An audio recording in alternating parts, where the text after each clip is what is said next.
39-year-old Johan Sapara has been working at Morowali Industrial Park, Indonesia's largest nickel processing site, for 4 years.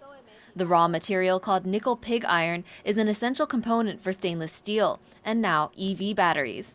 But it's hard work that also exposes workers to harmful pollutants and extreme temperatures.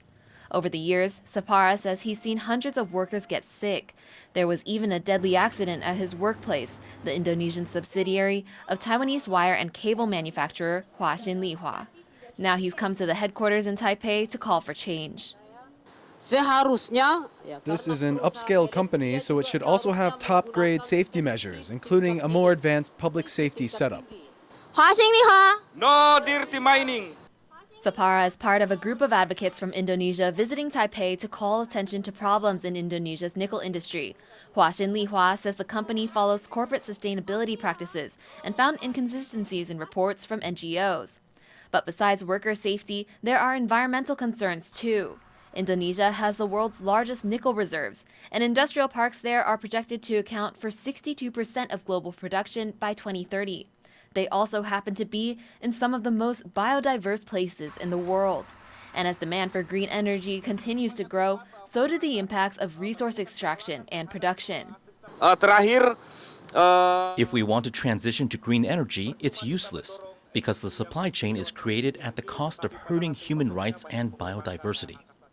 While in Taiwan, these advocates spoke with representatives from Taiwan's government and Taiwanese companies operating in the nickel industry, urging them to update their practices.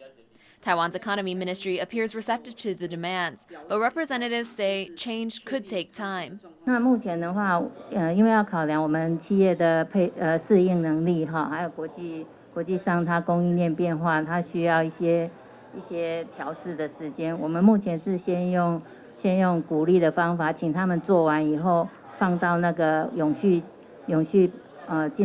报告里面来呈现那逐步的来推动落实。Taiwanese operations are a minority in these industrial parks in Indonesia, largely dominated by Chinese ventures. But advocates say better practices from Taiwanese firms and more oversight by overseas investment bureaus can still make a difference in the industry.